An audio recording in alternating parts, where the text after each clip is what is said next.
Hello, my name is Patsy Wood. I'm a member of the Board of Trustees. We are glad you are with us this morning at the First Unitarian of Oakland. We are committed to becoming a community where everyone is welcome and differences are celebrated. Whoever you are, whomever you love, wherever you are on your journey, we bid you welcome. If you are new here, we invite you to fill out a Newcomer Connect card online. You can use the QR code on the card in the seat backs in front of you. Looks like this. Or link on our First Unitarian Church of Oakland website. Or you can leave us your contact information on your way out at the greeters table in the foyer or during coffee hour in Vente Hall at the welcome table, which if you're new is right through that door there to the right. We'll have coffee afterwards. Doing this helps us to help you explore what our community offers and to find ways to help you participate. Welcome, everyone. And now for the land acknowledgement. We acknowledge the land and the ancestral people of this land, the Lisjan Ohlone peoples. Our church, institutions, and homes are occupying their ancestral lands called Hushan. We acknowledge the lands were stolen from the Ohlone people who, for millennia, have had an ancestral relationship with this land, the plants, the animals, and the water continuous to this present day. Ohlone people are still here. We also recognize that the spirits of Ohlone ancestors are present. We understand that we are not the ones who stole the land, but we still benefit from it. One of the ways we can help right this wrong is by promoting the Shumi land tax, which gives money to the Segurite Land Trust to buy back some of the land. We encourage you to learn more about the confederated villages of the Lisjan Ohlone peoples.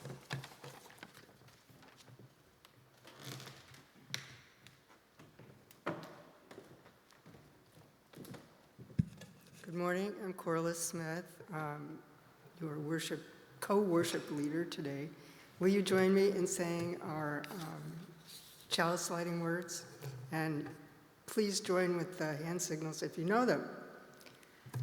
We light this chalice, symbol of Unitarian Universalism. May it remind us of the divine spark in all creation, the power of love to heal what is broken, and to be grateful for life's blessings each day.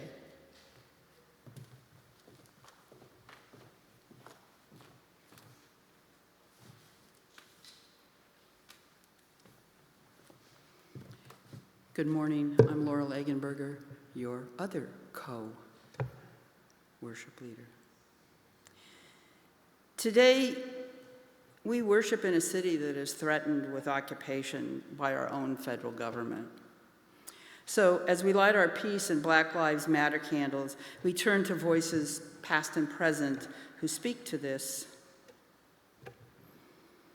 We are familiar with the pithy, "You must be the change you wish to see in the world," that is often attributed to Indian anti-nationalist Mahatma Gandhi. What he wrote in 1913 was, "We but mirror the world. All the tendencies present in our outer world are to be found in the world of our body. If we could change ourselves, the tendencies in the world would also change. As a man changes his own nature, so does the attitude of the world change towards him." And together we say, peace is possible. In a passage in his 2024 book, The Message, Ta-Nehisi Coates recalls being on a tour of Tennessee Civil War sites years earlier. He knew the war reenactors and the lectures by the Sons of the Confederate Veterans were propaganda. But when he showed up to dinner to see a group brandishing the Confederate battle flag, he knew that this was not a matter of public history, but of their deep belief. Sometimes, Coates tells us, you are blessed with a moment where all the dissembling, all the shame, all the politeness are stripped, and evil speaks with clarity. This clarity is a gift, and we should listen close. And together we say, Black Lives Matter. In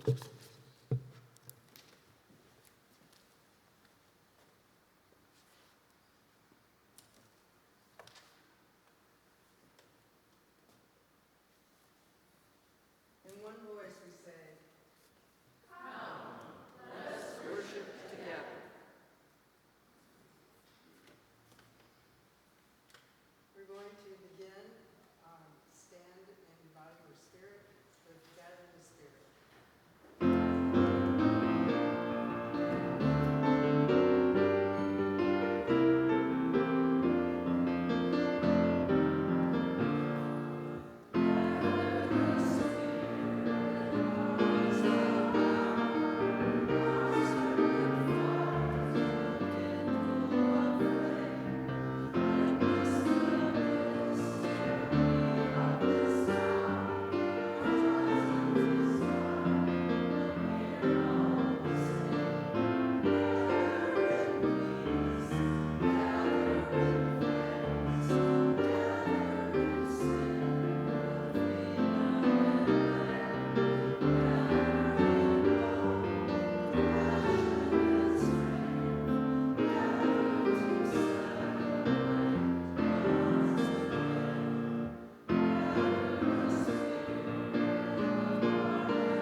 This is when we take a few minutes to greet one another. When I ring the bell, say hi to someone you haven't seen in a while, and take a moment to introduce yourself to someone who is new to you. When we ring the bell again, please return to your seats quickly. If you are joining by Zoom, you can unmute for the moment and greet one another.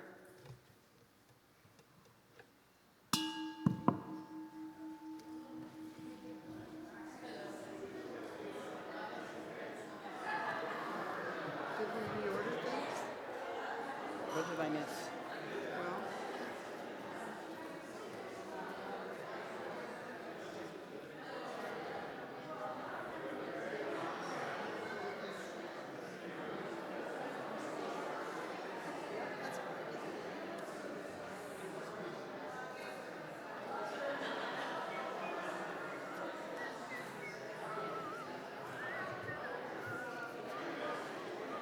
So, and then you'll have to have people sing. Sorry about that. No problem. At least it was a small part. Completely unimportant. Oh, to get all that chat out.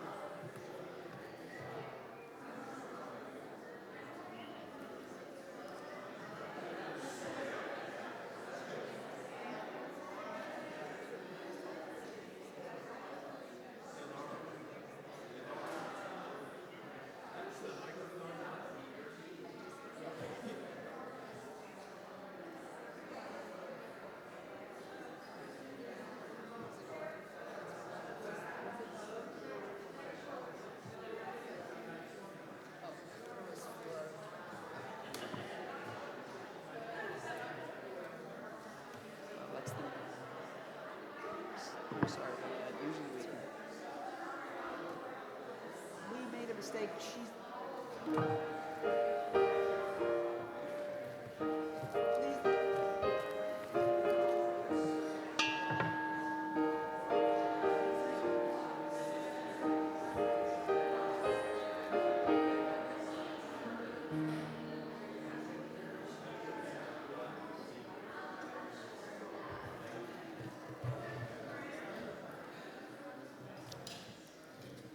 Hi, I'm very glad to see you all, and I want to greet all the people in Zoom and apologize for not using the mic previously.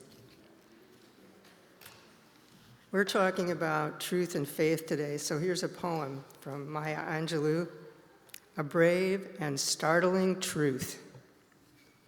We, this people, on a small and lonely planet, traveling through casual space, past aloof stars, across the way of indifferent suns, to a destination where all signs tell us it is possible and imperative that we learn a brave and startling truth.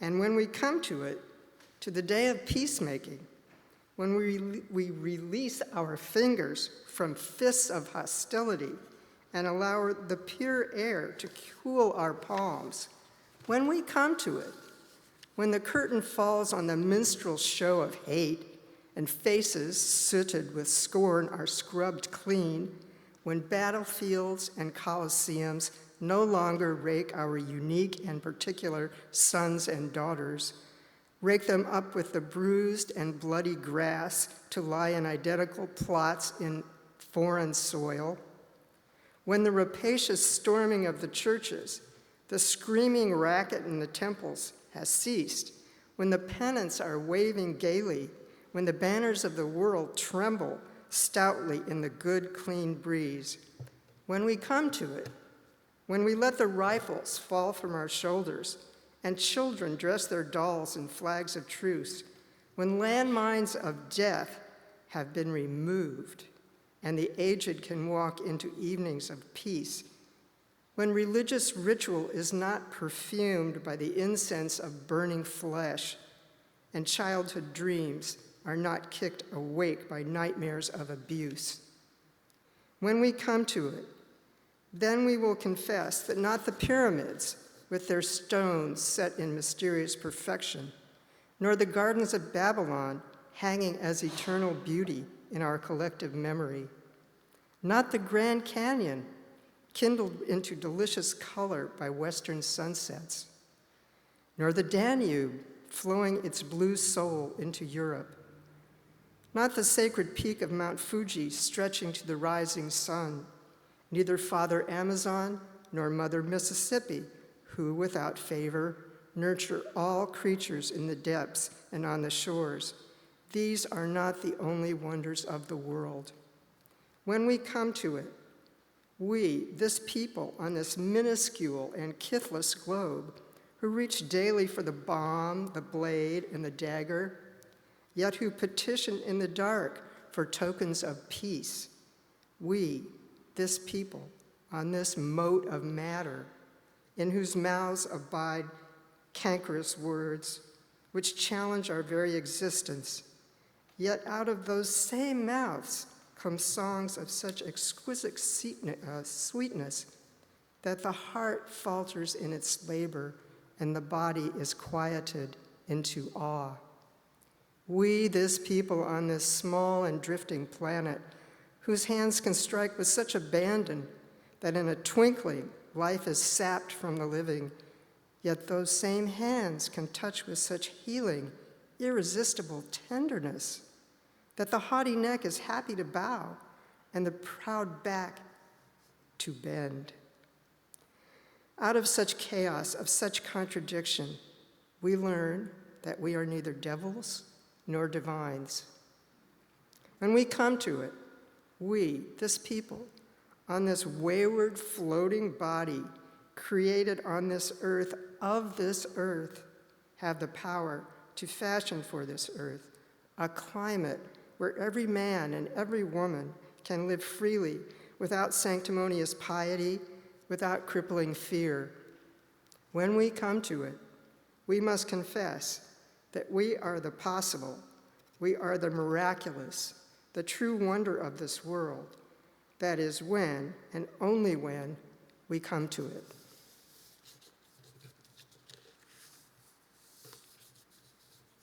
She could write a poem. And now we have a hymn. We would be one.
This is a little summer poem touching the subject of faith by Mary Oliver, because why wouldn't you have Mary Oliver in a UU service? Every summer, I listen and look under the sun's brass and even into the moonlight, but I can't hear anything. I can't see anything. Not the pale roots digging down, nor the green stalks muscling up, nor the leaves deepening their damp pleats, nor the tassels making, nor the shucks, nor the cobs. And still, every day, the leafy fields grow taller and thicker. Green gowns lofting up in the night, showered with silk. And so, every summer, I fail as a witness, seeing nothing. I am deaf, too, to the tick of the leaves, the tapping of downwardness from the banyan feet, all of it happening beyond any seeable proof or hearable hum. And therefore, let the immeasurable come. Let the unknowable touch the buckle of my spine. Let the wind turn in the trees and the mystery hidden in the dirt swing through the air. How could I look at anything in this world and tremble and grip my hands over my heart? What should I fear? One morning in the leafy green ocean, the honeycomb of the corn's beautiful body is sure to be there.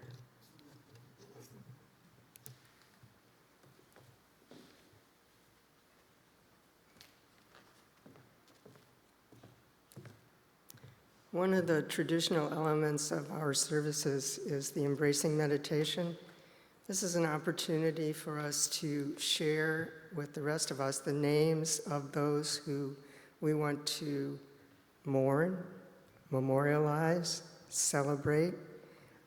When I ring the bell, feel free to speak and over each other if you need to.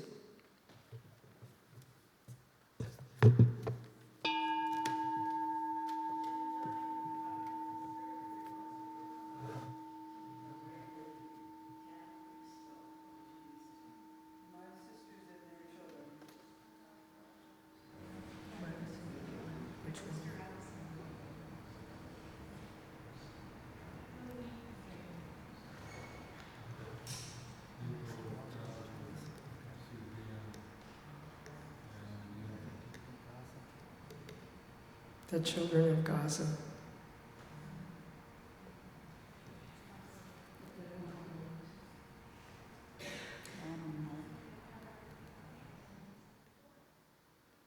Sending healing energy to Tim Dunning during his recovery from knee surgery, which is being managed wonderfully by Tim's partner, Martha Silverspring. We hope to see them back greeting folks soon.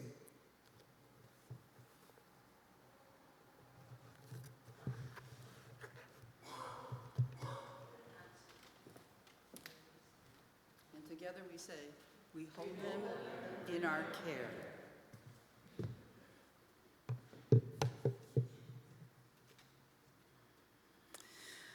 Good morning.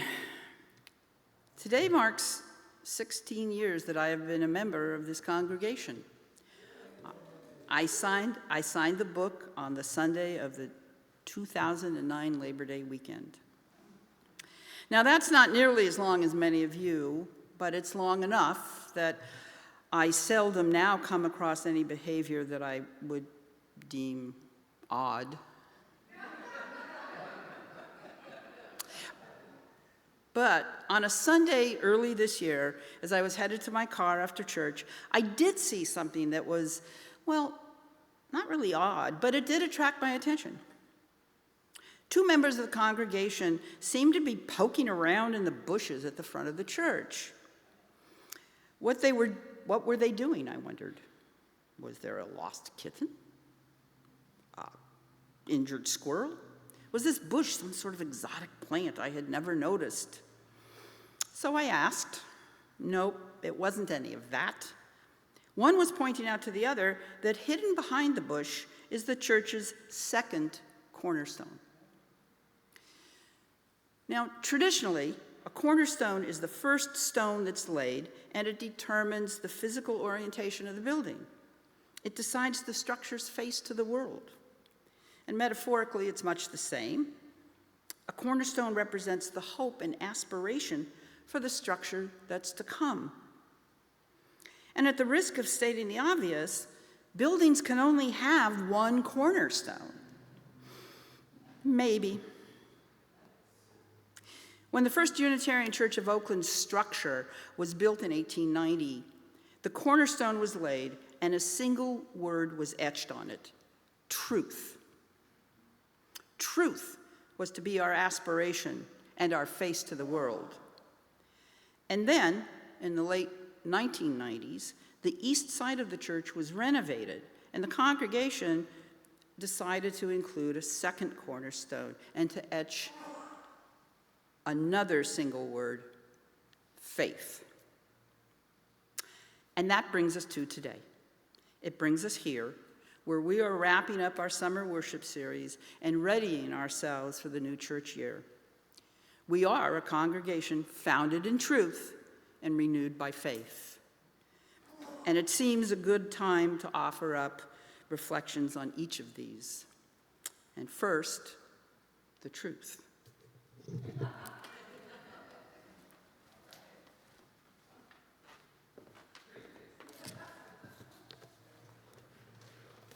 As you can imagine, as I contemplated the subject, I thought, what have I got to say about truth that would be meaningful? And I wondered. This is an enormous and complicated concept.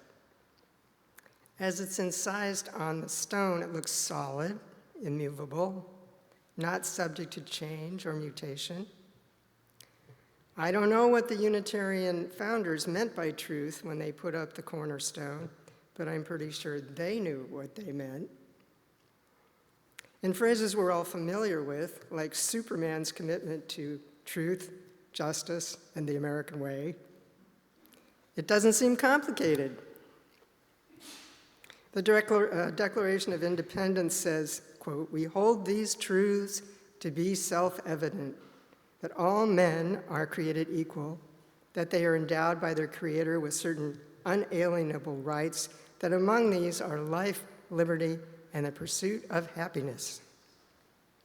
Of course, this lofty statement was drafted by a man who actually owned other human beings, So one thing we know is that there are many different truths and that they may contradict each other and even themselves.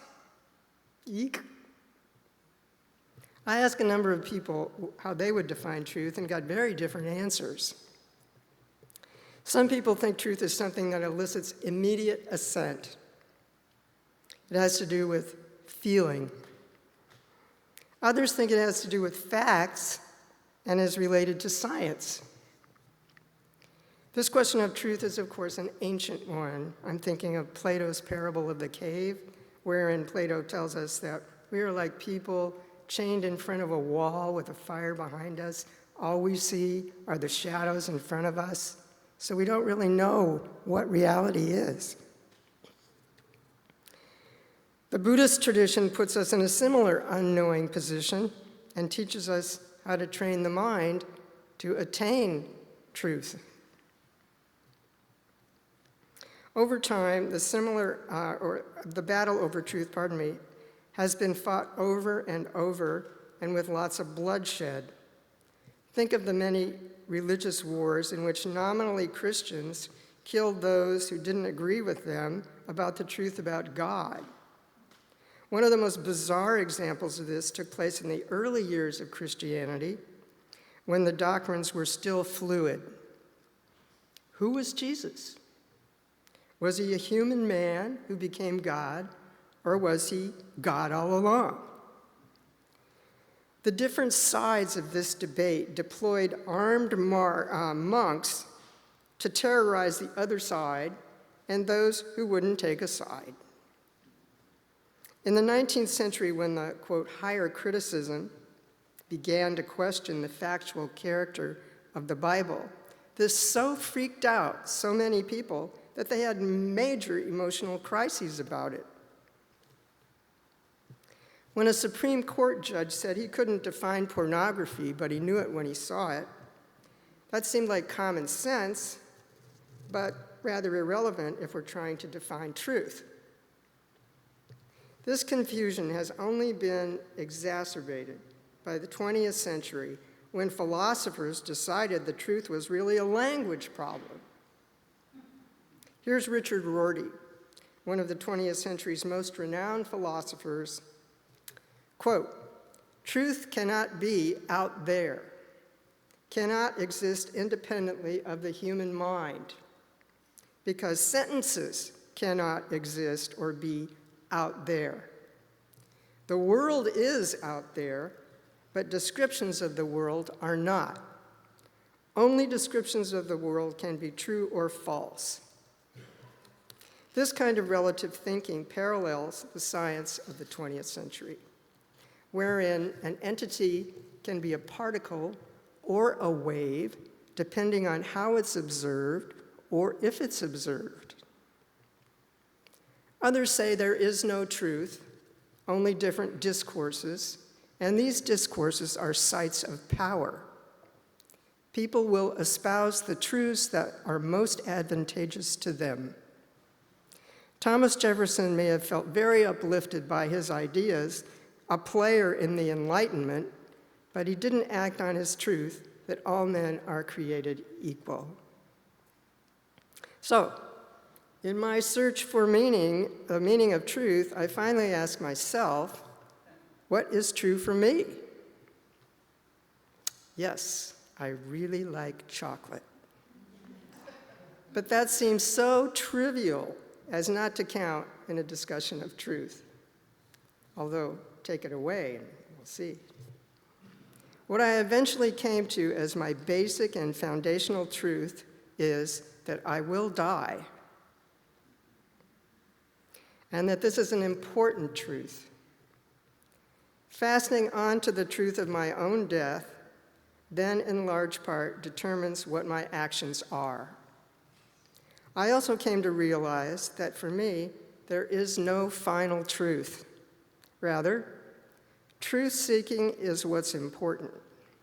The trajectory of this seeking is true in the sense that an arrow may fly truly to its target, though never arrive there. In fact, I fear people who say they know the truth, because it often leads to persecution of people who believe in different truths. I recently read a passage from a book called The Hummingbird by Sandro Veronese, an Italian person.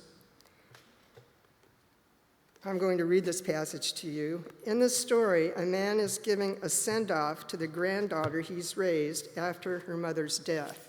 When I read this passage, I thought, that's true. Grandfather, because the world by now is in great danger, exactly as many had feared, exactly as it had been imagined thousands of times a century ago in books, films, comics, cartoons, songs. And yet there are so many people who refuse to see it, and many others who saw it too late and were caught by surprise. At any rate, you, Miriam, and those like you will be drafted and trained for a war no one had the courage to fight before, and it's clear by now that it is indeed a war, a fight to the death between truth and freedom. Yeah, those like you and your army of children and teenagers mostly, but also young men and women, many, adults, a few, and elderly people, very few, will be fighting for truth.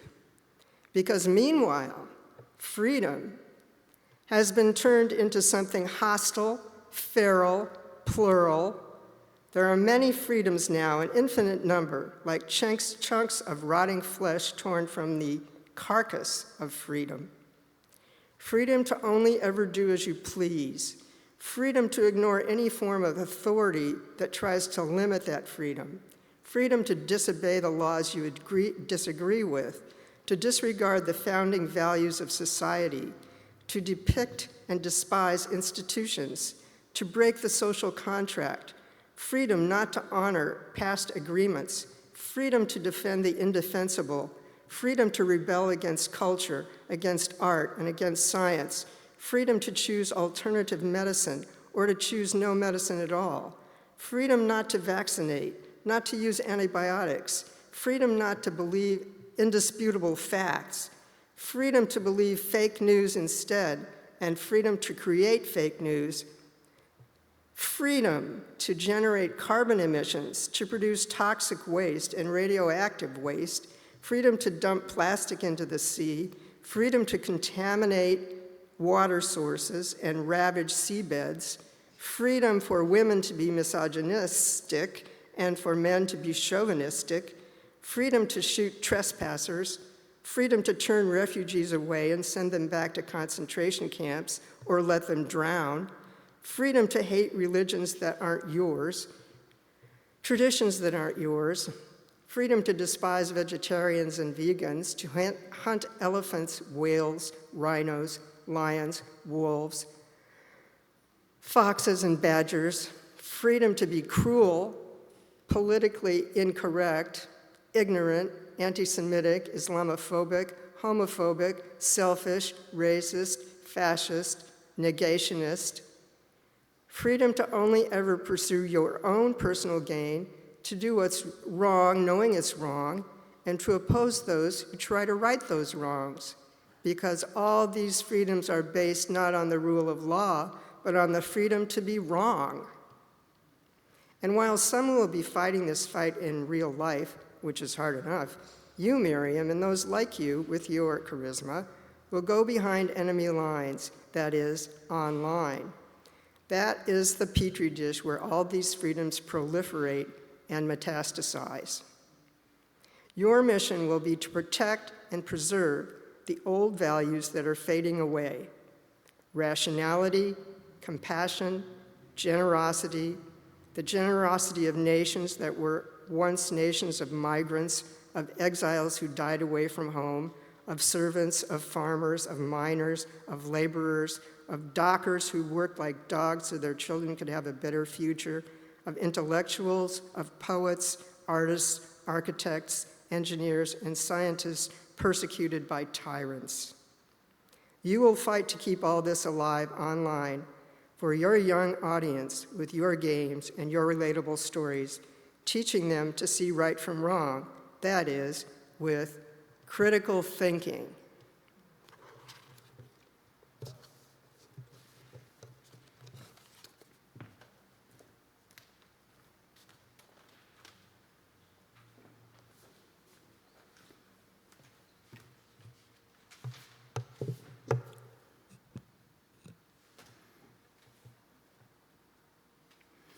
I got faith because I'm an agnostic.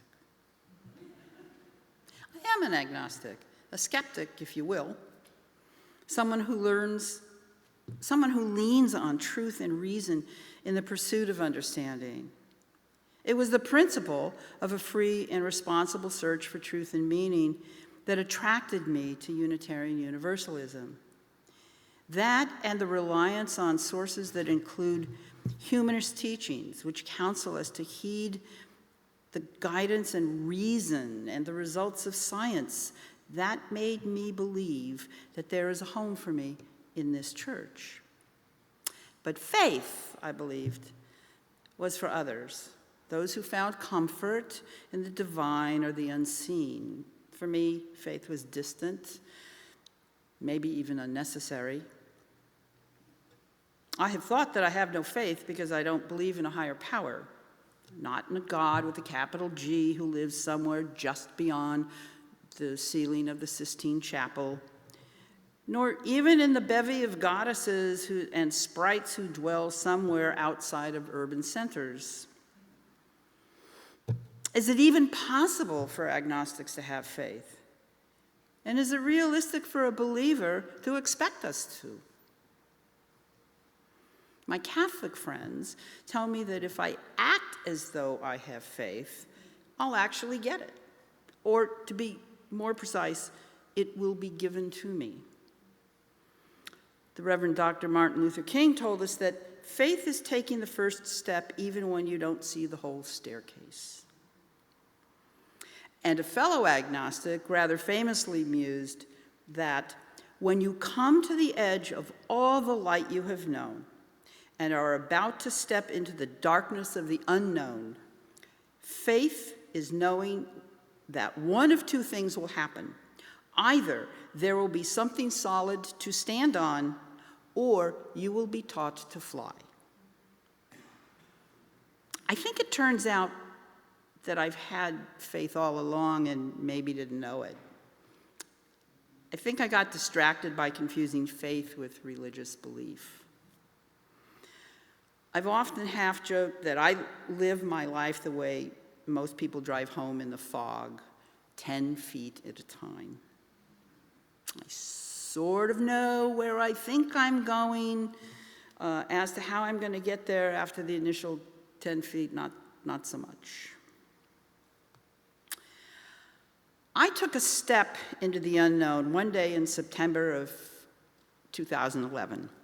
When my then 15-year-old nephew called me. He expressed concern for his safety and well-being and wondered if I could come pick him up. So we went out to breakfast, talked about what was going on, and discussed the idea of his coming to stay with me for a while. Some of you know this story, and you know how it turned out. I was not ready to do this. I was totally unprepared. Basically, I was a childless cat lady with little idea of what to do in the short or the long run, and clueless about what life with a teenage boy would be like. So we spent that Sunday just scrambling. Met up with his other aunt who happened to be in town. I called a friend who practiced family law to get some quick advice. We went shopping for essentials. I knew I wasn't alone. There was family, there were friends. I have a solid set of neighbors. And there was this place and all of you. Before we met up with my sister, and before the consultation with a friend, before the shopping and the moving in, before all that, we came to church. Mostly because I didn't know what else to do, and I needed some time and some space to take a breath. Now, it was Sunday, the 10th anniversary of 9/11. And that far back, I can't remember what the sermon was, but I remember feeling at the time that it spoke directly to me. I suppose it could have been something like, when your world turns upside down. But it mattered that we were in church that day, and it mattered for the 3 years that we navigated our way through this implausible journey of ours. It mattered to a gay teenager on the day that his world turned upside down that Vente Hall had a large pride flag on full display. My covenant group was on hiatus for the summer, so it was being early September, I wrote a note asking if we would be taking up meeting at our regular time because, as I put it, I have one hell of a check-in. My nephew joined the youth group and kept with it, sometimes sporadically, but all the way through. Chaplain Dan Kane encouraged, but mostly he just listened to me. The tech parents, those who had kids attending Oakland Technical High School at the time, were helpful from the beginning. First, by advising me to fight hard to get him into tech. One parent arranged for his daughter and some of her friends to invite Jake to hang out at lunch on his first day. That really mattered, maybe even more to me than to him.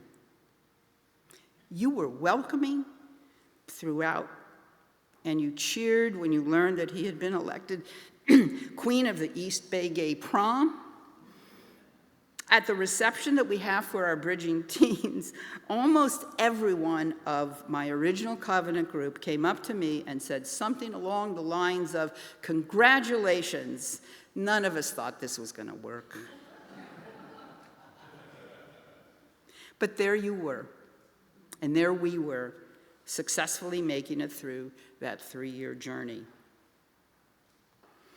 So, is any of this evidence of faith? Possibly. Anne Lamott writes that the opposite of faith is not doubt. The opposite of faith is certainty. Well, that must qualify as faith then, for I was never sure of what I was doing. I didn't do some calculation before saying yes. I didn't say, oh, I got some family and some friends and some neighbors, and I even got the First Unitarian community. I just felt those things, those people standing behind me. This was one of the hardest things I've ever done. I had stepped off into the unfamiliar. I did not learn how to fly. But I did land on solid ground here at 14th and Castro. And that is what confirms my faith. Please rise as you are willing and able to join in singing hymn 1017, Building a New Way.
point in the service where there is often a prayer.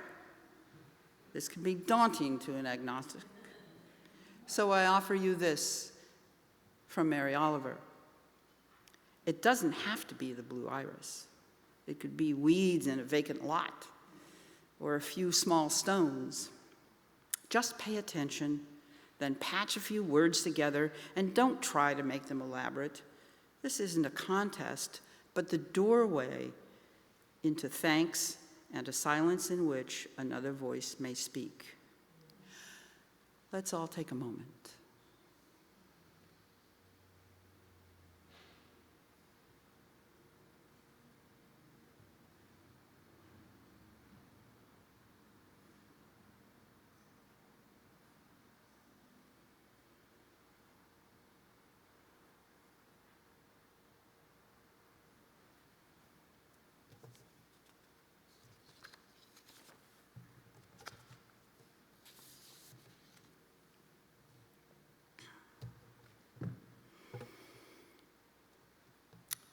Today's reflections may have given you insight into why we choose to support this congregation.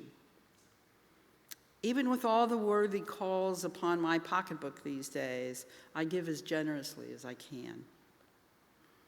In addition to supporting the work of the church, including a new dishwasher, each Sunday's donation is shared with a community organization. This month, we are highlighting the Oakland LGBTQ Community Center. If this is your first time here, please let the basket pass you by. Your presence is gift enough for us. Would the ushers please come forward?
Before we get to the announcements, I just want to say that Corless and I had the privilege of organizing and coordinating this summer's program, and we don't have time.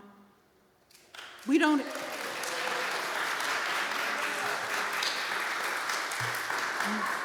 We don't have time to lift up every individual who worked to make this all possible and successful, but if as a group, if you belong to any of these categories, I will give you a few numbers here.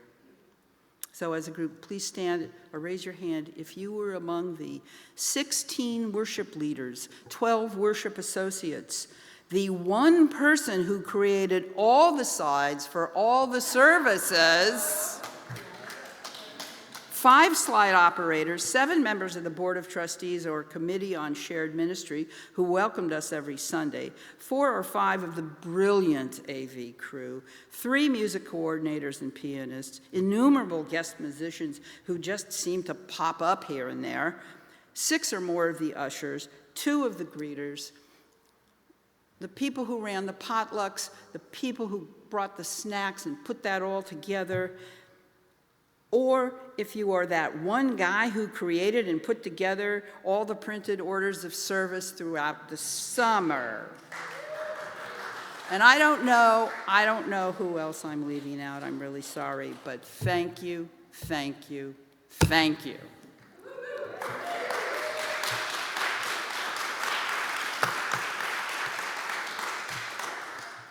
So announcements. So I just learned the other day that these desperate times call for desperate measures, and one of them is the coining of a new verb phrase, which is pop-up banner. Let's go pop-up banner. So come pop-up banner before the Workers Over Billionaires Labor Day event at City Hall. Remember to wear your Side with Love shirts and caps. Meet at 10:30 tomorrow on the bridge over 980. It's right across Castro Street from the church.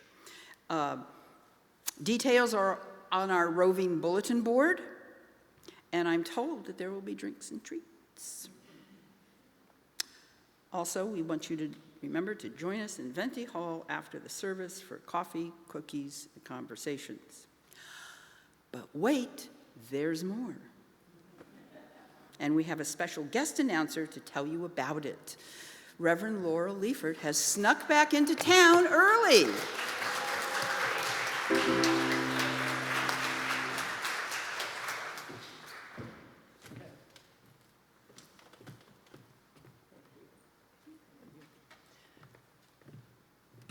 It so warms my heart to come back here and see this place alive and well, and I heard such amazing things about the summer services.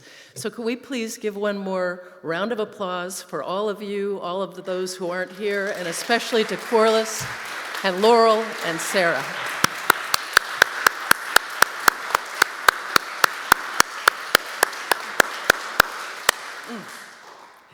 Well, next Sunday is Oakland Pride, as you probably know, and I'm so glad that the Oakland LGBTQ Center is our recipient for our half-plate ministry. And next week, we're going to start a half hour early because the parade starts at 11. So I'm hoping that the word has gotten out, that you can join us here in the sanctuary at 10 o'clock for a short service from 10 to 10:30. After that, we will have a parade of people into Venti Hall with a robust coffee hour and some conversation about how it is that we can be welcoming. Meanwhile, those of us who will participate in the parade will gather out in front of the church, and then we will have 2 options, either to carpool over to the beginning of the parade, which is at Grand and Broadway, or we can have people walk. So we know that we'll have elders, we'll have children, and others who may opt out of actually walking to the parade. And then we have a place in the parade, and so we'll find out where in the lineup we will be. I'm going to bring my guitar, I'm going to wear my clergy garb, and then a big group of us will celebrate Oakland Pride and march all the way to 12th Street and Broadway. And then some will come back here and join those who have been in Venti Hall, and others may scatter and go home. So I hope to see all of you there, and those of you who aren't in the congregation today. I want to say hi. Let's turn around and say hi to the people on Zoom. Hi, we know you're there. you are still part of our community, even though your bodies are not in the sanctuary with us. And so again, I want to be my heart is overflowing with gratitude for how well this summer has gone, and I look forward to joining you again next Sunday. So we're going to be singing again, and so if you want to rise in body or spirit, and we'll sing together, "We'll Build a Land."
We extinguish this flame, but not the light of truth, the warmth of community, or the fire of commitment.